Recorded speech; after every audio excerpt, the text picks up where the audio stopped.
जय गायत्री माता, जय गुरुदेव, जय माता जी। पिछले अध्याय में गुरुदेव ने बताया कि श्रम के बिना मनुष्य की कोई इज्जत नहीं है। जब मनुष्य मन से मेहनत करता है तो वह मेहनत उसको वजन नहीं लगकर बल्कि एक आनंद प्रदान करने वाली चीज लगने लगती हैं। गुरुदेव का कहना है अब कि स्वर्ग और नरक यहीं पर ही हैं। जो आदमी मन से मेहनत करता है और वह यहाँ पर सुख सुविधा पाता है, पैसे को संभाल कर खर्च करता है, उस इंसान के लिए स्वर्ग यहीं पर है। तथा व्यर्थ में दिखावे के लिए जो लोग पैसा खर्च करते हैं वह बेकार है, उससे कोई फायदा नहीं है, सिर्फ क्या है वो दिखावा एवं ढोंग। इस भाग में गुरुदेव कहना चाहते हैं कि भ्रांतियों से निकलें, वास्तविकता जानें। अगर आप हिंदू हैं या मुसलमान हैं तो आपके स्वर्ग एवं जन्नत में दो ही चीजें रखी हैं, शराब और अप्सराएं। जन्नत में शराब एवं शहद रखा है, हूर और गुलाम है। अरे आपको पानी पीने से क्या काम, आप तो शराब पिए। वहाँ 70 हूर रहती हैं। हूर किसे कहते हैं? खूबसूरत औरतों को। 70 गुलाम हैं जो आपकी सेवा करेंगे, आपकी चप्पल उतारेंगे, पानी पिलाएंगे, शराब पिलाएंगे, आपका कुर्ता साफ करेंगे। स्वर्ग की कामना करने वाले ये कामचोर, हरामखोर, व्यभिचारी, घटिया लोग यही चाहते हैं कि ये चीजें जन्नत में मिलेंगी। इसी ख्वाब में लोग डूबे रहते हैं। आज के संतों पर हमें गुस्सा आता है। उनको यहाँ भी एकादशी के दिन उपवास और वहाँ स्वर्ग में जाने पर भी एकादशी का व्रत रहेगा और कहेंगे कि कहाँ है क्लफरक्स, मेवा और फल चाहिए। मक्कार कहीं का केवल स्वर्ग की कामना करता है। उनका कहना है कि लोग की स्वर्ग मिलेगा, हम ये व्रत करें वो व्रत करें कि जिससे जैसे कहते हैं कि क्लफरक्स से जो मांगो वही मिल जाता है, कि मेवा मांगा, फल मांगा, जो मांगा मिल गया। उनका कहने का मतलब है गुरुदेव का कि मेहनत करिए और आपको स्वर्ग यहीं पर ही प्राप्त होगा। मेहनत करेंगे तो आपको इस संसार की भौतिक संसार में जो भी आपको सुख सुविधा प्रदान करने वाली चीजें हैं वह सब यहीं पर प्राप्त होंगी। और अगर आप मेहनत ही नहीं करेंगे, सिर्फ इच्छा ही रखे जाएंगे कि अगले जन्म में हमें ये मिलेगा वो मिलेगा, तो ये सब व्यर्थ है। आगे पंडित श्री राम शर्मा आचार्य जी कहते हैं कि मित्रों, हम आपका वास्तविकता से परिचय कराना चाहते हैं। अगर आपको सांसारिकता से लगाव है तथा शरीर को निरोग और खुशहाल बनाना चाहते हैं तो मेहनत करिए, मशक्कत करिए। अकल की भी पूजा कर लेंगे तो सब चीजें पूरी हो जाएंगी। आपकी कामना पूरी हो जाएगी, आपकी तृष्णा पूरी हो जाएगी। तृष्णा क्या है? बेटे, आपने बेटे की शादी में लाखों रुपए खर्च कर दिया। ऐसा क्यों किया जबकि आपको इसका सूद मिलता था? अब तो घाटा हो गया। हाँ साहब, हो तो गया, पर दूसरों को दिखाने के लिए, रोब झाड़ने के लिए, अपना सिक्का जमाने हेतु ऐसा किया। इसे ही तृष्णा कहते हैं। एक और भूत हमारे ऊपर सवार होता है, उसका नाम अहम है, जिसका हम प्रदर्शन करते हैं। मोटर पर बैठकर बादशाह की तरह चलते हैं। यह है अहम जो समाज को दिखाया जाता है। यह अहम ही पिशाच है, राक्षस है। यह हमको हर तरह से नुकसान पहुंचाते हैं। इसे पूरा करने के लिए हम न जाने कितना आडंबर बनाते हैं। अहम, वासना और तृष्णा ये ही मनुष्य को पतन की ओर ले जाते हैं।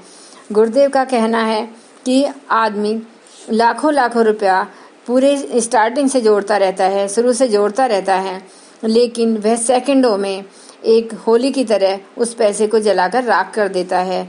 मतलब जहाँ पर उसको इतना पैसा नहीं भी खर्च करना होता, वह इतना पैसा खर्च कर देता है कि कई बार लोग कर्जदार भी बन जाते हैं।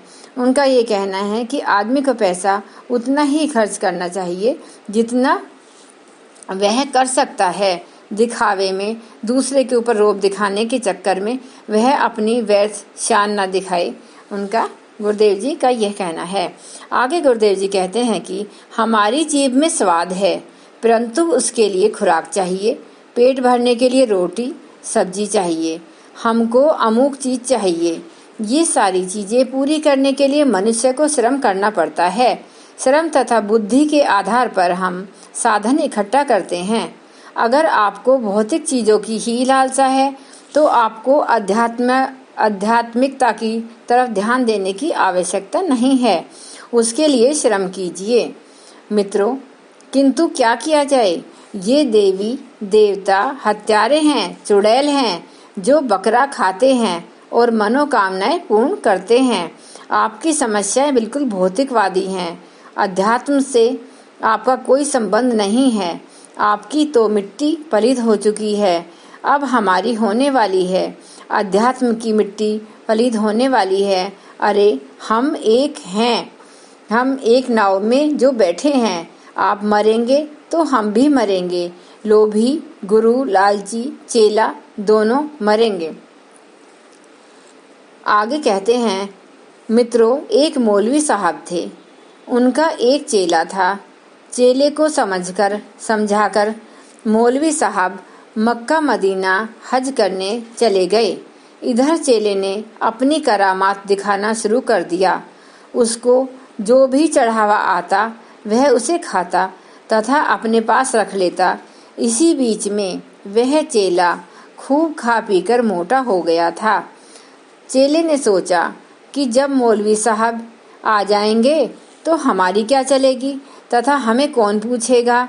उसने एक चाल चली और गांव के हर मुसलमान के घर गया और औरत, बच्चे, बूढ़े, प्रत्येक मनुष्य, नर नारी से एक ही बात कहता रहा कि मौलवी साहब मक्का मदीना से आने वाले हैं। वे बहुत बड़े सिद्ध पुरुष होकर आ रहे हैं। जिसे जो कह देंगे वह वही हो जाएगा, वही कर देंगे, उसको लाभ मिलेगा। वे बहुत ही चमत्कारी बनकर आ रहे हैं। 29 तारीख को मौलवी साहब आ गए। भीड़ लगने लगी। चेले ने कहा कि आप जानते नहीं हैं, मौलवी साहब की दाढ़ी में चमत्कार है। पहले बाल में पूरा चमत्कार है, दूसरे तीसरे में क्रम से है। 20%, 15% लाभ मिलेगा। अब तो हल्ला मच गया। पहले बाल के चमत्कार को देखने के लिए भीड़ लग गई। 29 तारीख को सबने अपना कारोबार बंद कर दिया और पहुंच गए मौलवी साहब के पास। सभी ने उन्हें मालाएं पहनाई। मौलवी साहब प्रसन्न थे। वे बैठे भी थे कि अरे भाई, जरा रुको, यह क्या कह रहे हो? कोई माना नहीं। उनकी दाढ़ी तथा सिर के सभी बाल उखाड़ दिए। अब मौलवी साहब ने सोचा कि मेरे सारे बाल उखड़ गए, अब हम घर जाकर क्या करेंगे? घर जाएंगे तो घरवाली रहने नहीं देगी, अतः यहाँ से भागना ही अच्छा है। मौलवी साहब चले गए। चेले की पोबारह हो गई। यह होता है क्या? बताया कि अंधविश्वास किस तरीके से उन लोगों को मूर्ख बनाया चेले ने और अपना काम सिद्ध किया। इसी तरीके से लोगों को दूसरे के बहकावे में नहीं आना चाहिए। आज बस इतना ही। आगे हम एक बार गायत्री मंत्र का उच्चारण करेंगे। ओम भूर्भुवः सुवः तत्सवितुर्वरेण्यं भर्गो देवस्य धीमहि धियो यो न प्रचोदयात्। जय गुरुदेव।